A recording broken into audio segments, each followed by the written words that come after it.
Thank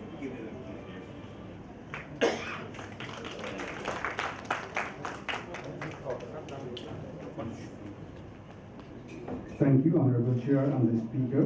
We have learned a lot on the issues of leveraging data to advance financial inclusion. And the panelists are Mr. Amit Choudhury, Policy Advisor at UNDP, Government of Bangladesh; Mr. Kamal Kadir, CEO, Bikash Limited; Mr. Asim Rabiul Hassan, Executive Director, Bangladesh Bank; Ms. Laura Ralston, Financial Institution Training Specialist, Water.org; and Dr. Mustafa Timujuri, Executive Director, IIM.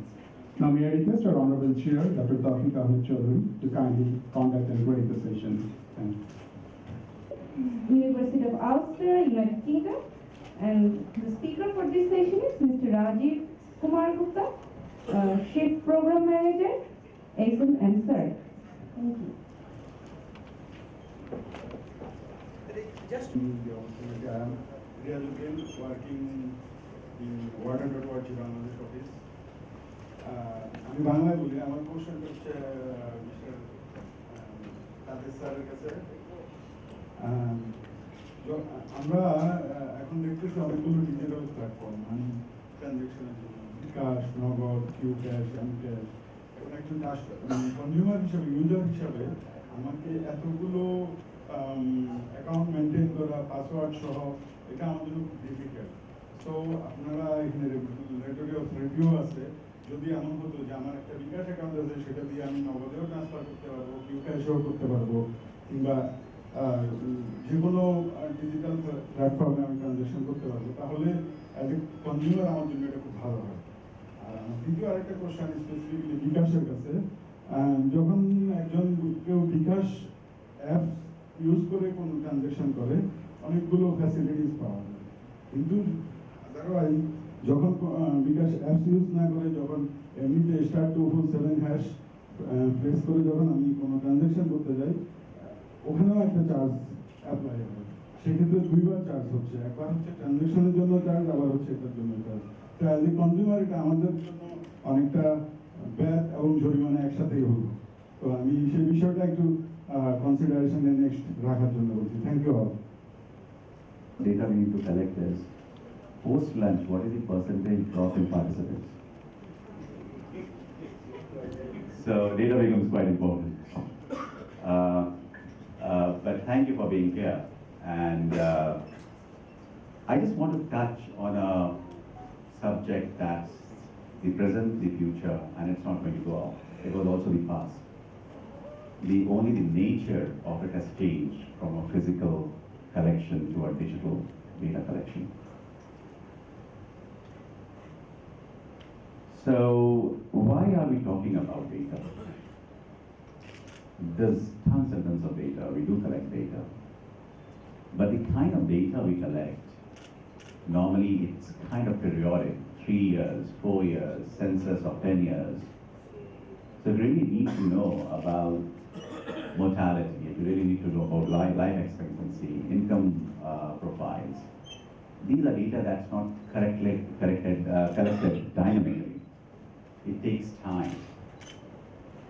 And we have been doing that. A lot of institutions, the government, the non-government systems, the private sector institutions, all have been collecting data. But the way it has changed is what you see on the right-hand side, it's what gets collected in a minute. So Google has 2 million searches in a minute. And you can look at that, and you had a previous session where you had Bcash and Chopper and all talking about how they are leveraging data and social media and Facebook. So it's just to show you that in this digital universe, and the digital universe is doubling every 2 years. So the amount of data that's getting generated is humongous. We cannot think about what data points are getting generated, how much it's getting generated. It's quite exponential in nature. And why are we connecting data to financial inclusion? Because when we start talking about data, your horizons increases from what you have as a private sector or your individual entity or individual person or individual household. And when you start looking at these kind of data that I was showing you about Spotify or the Googles and other side of data, there's a whole potential to use that kind of alternative data to provide additional credit to understand the customer better, which you cannot do in the traditional sense in the way that we operate today. This is an interesting graph, interesting picture. So you see on the left side, that's what we have been collecting over time, right? So census is periodic, mortality rates, death rate, all of that is periodic data. But all these new platforms that we talk about is dynamic data, it's always moving. So the picture you get from our left side, everything is fine, right? But if you look at the right picture, you see a car swirling like this. So dynamic data also provides you with much better insights into what's happening real time. And that enables us to take informed decisions much better. Can anybody guess what is this? Take a guess. Satellite imagery, yes. Of what do you think it would be? Sorry? Land. Right.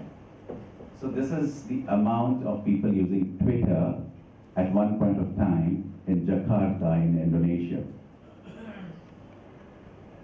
So in India, when I asked this question, they said this was Diwali. So, but it's just to show you the kind of data that's getting generated and the humongous amount that's getting generated. It's up to us how we are going to use it.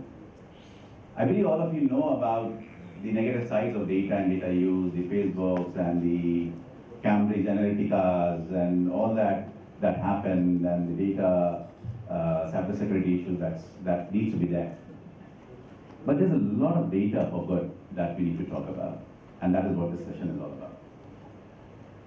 So this means that with new data sources, we have new opportunities, and data sources can be many. It's not just the social media or data that we're talking about right now. So we say that globally, right? 1.7 billion people need to be financially included. That's a challenge we have globally. In Bangladesh, it's around 50%. And we have a hell of a lot of data, right from social media to emails to utility payments. So that's what we talk about. Mobile phones, smartphones within mobile phones, psychometric testing data that's also now available, e-commerce data. And on the other side, you have this kind of technologies of cloud computing, technologies of advanced data analytics tool that's coming up. That is able to churn that data into information and insight. And this kind of data can be used for various purposes. Even if you just take the financial sector, right from customer segmentation, because we are saying that we're not able to reach to the people. But people is made of different segments. Farmers, women, and entrepreneurs. But within entrepreneurs itself, we have the micro, small, nano, medium, large. Within those, we have the sectors of footwear and leather and garments and this and that. So the customer centricity becomes quite important. And data enables you to get to that customer centricity. Engagement, insights that you get from data, client onboarding, the cost of acquisition of clients gets reduced when you have data.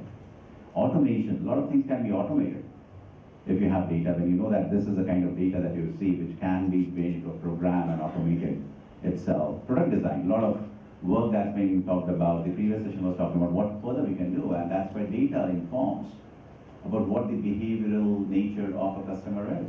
And that's where you can come to know about it and develop new products in terms of credit or savings or insurance payments. It can go on and on. Data also enables fraud prevention. So the Bcash story of where a person was not able to leverage on Bcash to do something wrong that Kamal Bhai was mentioning about, is all because he used data to understand what was happening. And from that, we created your new programs around it. Identity, KYC, eKYC, all of that is being talked about. So, and overall expansion. So data has different uses around the financial services sector. So in short, you need to look at from three elements for data. One is, of course, the policy and innovation landscape data. for somebody to stop me after 10 minutes or just let me know 10 minutes. Oh, sorry, thank you. Supply side data, which is basically the institutions data that we talk about, and the demand side data. The demand side data is right from the horse's mouth, the customer data, the enterprise data, the kind of field data that we collect, all of that kind of stuff. And that enables us, and we're talking about SDGs and 2030s and achievements of that, it really influences how you can, this whole spectrum that you have, from data to information to insights to decisions to action, data is the starting point for all that spectrum of behavioral change that you want to have. And this is just to show you various ways, you can use data in a very thematic high level. We also was very happy when we did our data hackathon. We did a data hackathon around 4 months back in Dhaka. So much of young people joined to really leverage on data and use data to create new products and services using ideas. That show that there's a whole momentum behind using existing information and data to create something new. And such kind of data hackathons, I think, is more and more needs to be expanded in the country. Data also is something that what we have seen across the regulators are not having capacities to interpret or work on. It's both too much of data and how to use that data, but also the tools that is required to analyze data. And that's where there's a lot of work that needs to be done to capacitate the regulators on using data analytics, all of that stuff. The other side of data is how to use data to inform public. In the financial services sector, what would that be? So the customer or the people who are customers to financial services sector or financial services institutions, they are interested to know, okay, what kind of products, what kind of services, what kind of processes that I need to follow to meet my financial services needs. Whereas the private sector is looking forward to, hey, where can I grow my business? Which are the areas which I can provide new products and services? What is the co-opetition or the competition in the market around certain products and services? And for the regulator, it is more on saying, okay, what I need to do to develop the economy and the local economy rather than just looking from a country level. And we work with regulators to create what we call as the whole financial services map, which is quite dynamic in nature, where the private sector provides their data that they have been reporting, right, to the regulator in the past. But now it's more and more of that data on a transactional basis. And that you can see on a map of which are the local areas where there is financial transactions happening, where there is enough of financial inclusion, which pockets there is low financial inclusion. And then you map that to the poverty levels and the demographic levels to really see what needs to be done in those areas. So we have been doing all that of data supervision platforms and monitoring access and supply of finance. This is also, I don't know how to, yeah. It's okay. So I think it's weighing my note.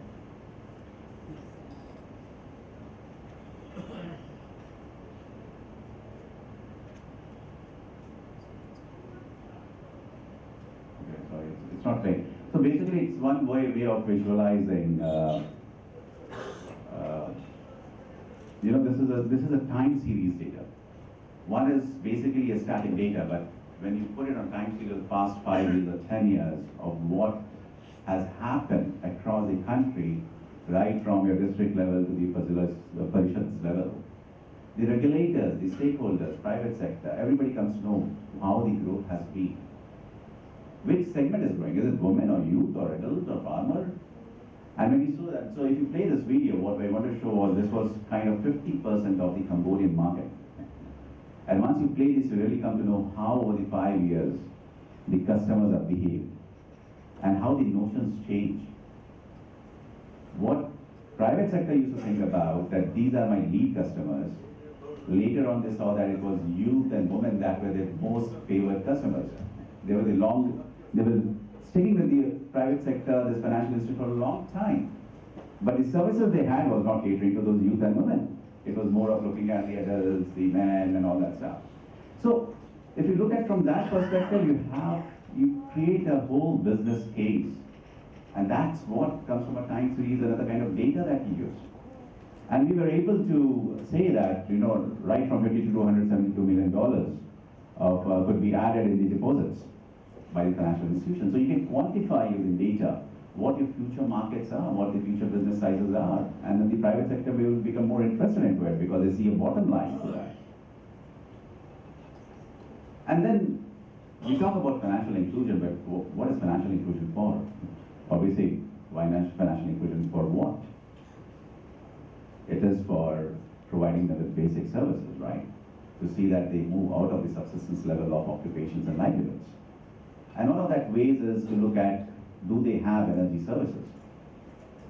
And we did that in partnership with a telecom operator, with the Energy Association, with the data firm, and we created a whole dashboard where the telecom data, of course it's quite difficult to get. You have telecom operators, I don't know if you have telecom operators here, but getting telco data, MNO data is very, very difficult. But we had that kind of an arrangement where they were able to provide us with it. And in real time you could see how much of that was being used for energy services. That showed us what areas and what people are energy deficient. And in financial inclusion, when we talk about products, you have a pay-as-you-go product right now, right, for energy services. And that is where we were able to launch those kind of pay-as-you-go credit products in the market. So these kind of data leveraging, telecom data and other data helps us, and if you're able to create right insights and dashboards around it, you're not just looking at finance as financial inclusion, you're looking at how you're delivering on the energy deficient the energy requirements of the poor people, households. It can be solar panels, it can be solar lanterns, all of that stuff. The other is data, of course, for business. Data, of course, for financial inclusion. But as I say, financial inclusion for what? So we also need to assess impact. There was a question I think one of our participants had raised in the previous session, where she was rightly questioning that, of course, they got credit, but what happened to them by using that credit? And that's where you can also use data. You can collect data, not from a traditional sense, but from a digital sense nowadays. You have organizations that use mobile phones, phone calls, SMSs, and all of that stuff. And UNCTF has been doing some of that. And that is what I just wanted to correlate to, that how you use data to also link it to the SDGs. It's not enough nowadays to say that, you have reached 1 million people and provided access to finance. No. How that finance is impacted in terms of education, health, gender equality, energy, infrastructure, that needs to be correlated. But the question comes is, who is going to invest? Because impact assessments and all of these are very high cost methods. But when you talk from a digital sense and when you use data from that sources, then your cost also reduces. And that is where we call it the impact pathways, and we have been able to do that. And then I was talking about customer centricity, so it also comes to customer centricity, that if you differentiate women into occupations, age, living conditions, all of that stuff, married, unmarried, sex disaggregated data, one of the major bottlenecks is a lot of private sector, even regulators, the human, huh? So though I'm talking about data and digital data to be collected, but it's basically a human person behind it, either collecting it physically and then entering it digitally, or it's basically collected by a human or inputted by a human person. And there are challenges. There are challenges. I'm one side of the whole argument, I think everybody knows about security, cyber security, privacy, consumer protection. But even if you talk about data, and I'm presenting a very rosy picture of data, but data can only work when you have multiple sets of data, and then you create insights from that data. But for having a multiple set of data in a financial sector, it means that one party has to share the data with a second party or a third party. And that's a kind of collaboration that's quite difficult still. You don't have that freedom of sharing data. So you've got to create those stories, you can't create those insights. And at a country level, of course, the culture. culture to change and imbibe technology is more important. If a business is not willing and the decision makers are not willing to adopt technology, you will not generate data. And if you don't generate data, you're not able to use that. Talent. So I was talking about this data hackathon. It was quite good to see a lot of youth joining and doing those data hackathons. But it's quite few. You really need a whole career. You need a whole system, ecosystem of this talent coming up. In terms of not only data, but technology that can use technology, emerging technologies. And I think Bangladesh has to also look at that and invest into developing that talents. And modernization, of course, everybody has to be willing to modernize because modernization also comes with investments. How many of the organizations would like to invest into the technology and infrastructure to modernize? When they know that, oh, next 5 years, okay, Ami bhalo, I can go forward with next 5 years, we'll take a decision next 5 years onwards. So until those are there, culture, modernization, talent, the whole technology that we're talking about, the digital economy that we're talking about, we cannot achieve that. But even if you do that, the journey gets difficult at the technology side. Because there's so much of data, you need to be really focused on what actually are you actually trying to get from that data. And focus also means is what level of digitization or digitalization you want to do.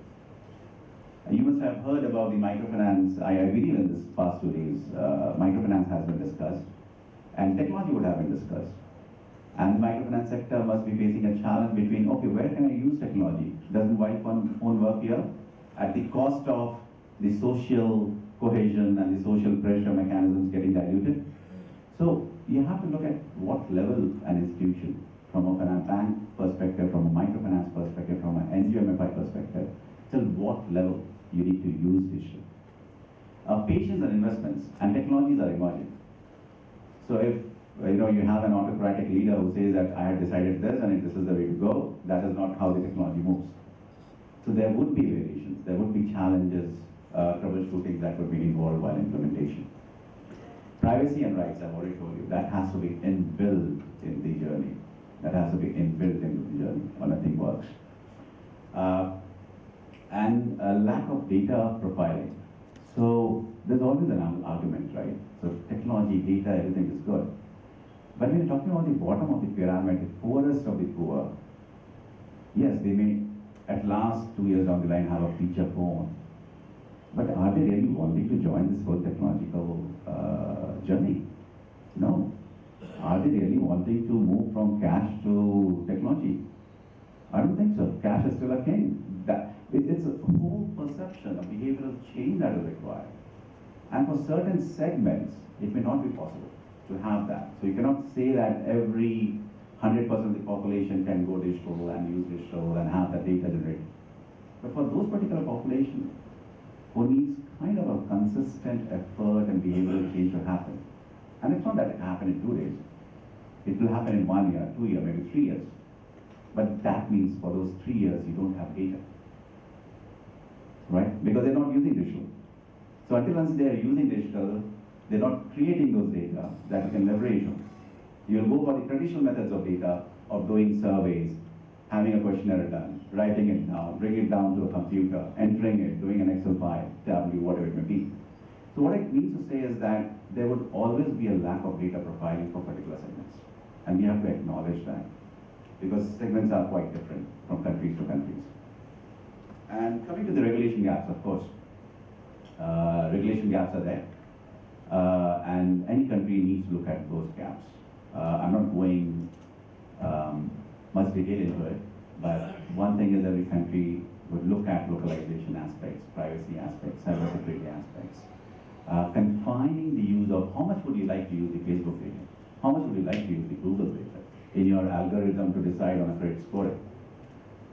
There was, I think there was in one of my slide I didn't highlight, but there was a report I was reading and they were saying, should we believe in unicorn data, right? So unicorns, the bigger technology firms and digital platforms. Because in Facebook, you can be here and click a photo and say I'm in Paris, with the background being Paris. Should that kind of photo get into an algorithm? So how much you believe in unicorn data versus transactional data versus organic data That is always a challenge. So the confines of reusing alternative data is also a regulatory area that the regulators need to look at.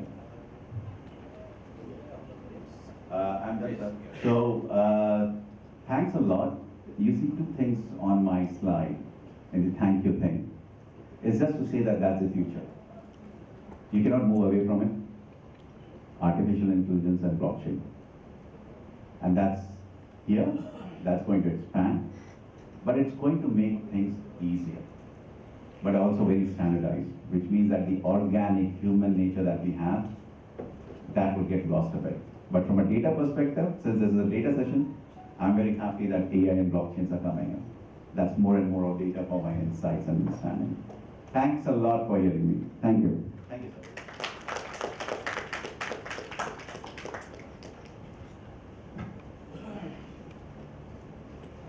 Thank you, Mr. Gupta, for giving us a very wide-ranging discussion of the importance of data for financial inclusion in particular, or generally for having an inclusive society. And we have discussed various aspects, and although the organizers told me that this is too short a session where there is not much room for discussion and questions from the floor, I feel that, and I think they use the chair's privilege and still invite at least one or two questions there is on the floor before I make my concluding remarks. Are there any questions or observations?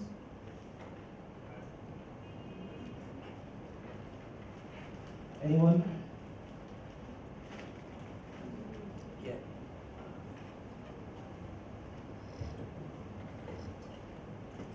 Sir, it was very interesting, fantastic session. Actually, whatever you have said, that the things which are coming. But at the same time, whenever we find that in many of the cases, the data is sold, as you said, that telecom data. Sometimes we find that our privacy is lost. Someone is getting our data and a number of frauds are happening. So how data can help us in getting out from this kind of fraud, which actually happen through data dissemination? Thank you. You have a question? There's another question? Can I hit the mic? Hold the mic. Thank you for this nice session. Mr. Hassan Rabiul Hassan, Executive Director, Bangladesh Bank. Ms. Laura Ralston, Financial Institution Training Specialist, Water.org. And Dr. Mustafa Kemujari, Executive Director, IM.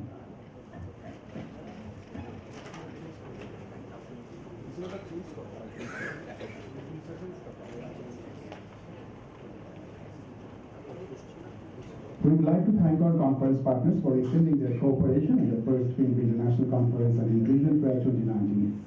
The conference partners are Concerned Worldwide, Water.org, Bcash, the Bragg Bank Company, UNCDF, Bank Asia, Business Finance for the Poor in Bangladesh, BFP-B, UK8 from the British people, and the media partners are Financial Inclusion Television International, Financial Express, Banik Barta. We'd like to express our deep appreciation to all the partners.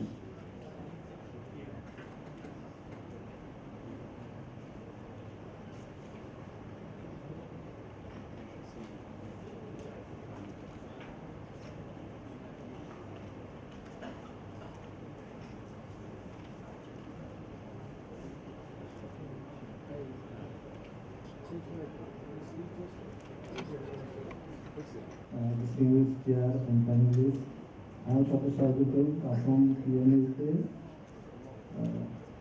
I have some feelings and some questions. Today I have observed the all plenary sessions, all presentations, but finally we looking at the financial inclusion. Everyone is presented the good papers. But we can see in some financial inclusion is a very big volume of financial inclusion. But we can assume, I think financial inclusion creates some financial regulations, and MFI is a big part of the silent contributor to our GDP. But MFI regulations, MRA presentation is not adequate, but no representative here. Any when financial inclusions creation, then some create the income inequalities, which is always this goal. When financial inclusion, why inclusion from where? The inclusion leads to the total financial services, to deprivation of the well-being. The deprivation area of the well-being is the health, education, shelter, food security, and human dignity. So financial inclusion, not only for the financial services and volume of services of the financial, it is very needs for the unbanked people, or just like a store area, house area, caste, ethnic group, etc. So our financial inclusion needs have some pure rules and regulations. So Bangladesh Bank and MRA some innovative goals for the regulation. Now questions to the regulatory systems have needs to any innovation for the financial inclusion among the MFIs. And what about the role of the MFI and what about the role of the Bangladesh Bank? Thank you. Okay, now let me come. BFP authority, especially the chairman sir and executive director sir, for their for devoting their time, energy, and creativity for making this program a successful one. Their amicable behavior and wise and prudent thinking always in for us. I would also like to apologize to the respected audiences since I could not attend the previous sessions of this conference. In this conference, I already learned that many important issues are discussed and presented regarding financial inclusion. From our boyhood, we know that all human beings are born free and equal in dignity and rights.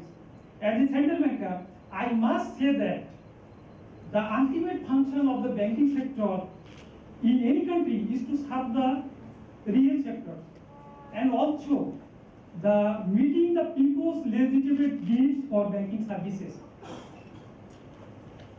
Economic development is not a bus or train that which we can take seat and after a fixed time we will reach our destination. Rather, economic development is a continuous process and it can be achieved only when the active and spontaneous participation of various segments of the society. Now, I come to the real question. Bangladesh Bank is engaging the financial sector for ingraining socially responsible, inclusive, environmental friendly financing ethos.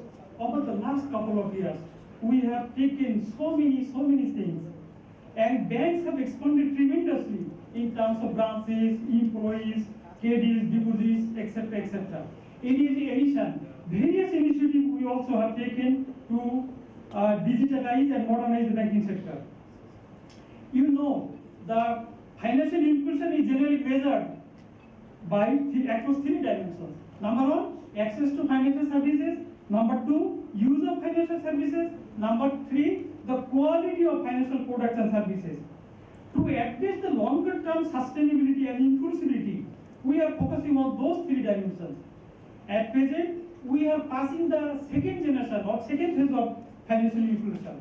We are trying to bring qualitative and quantitative changes in agriculture and MSME sectors. I think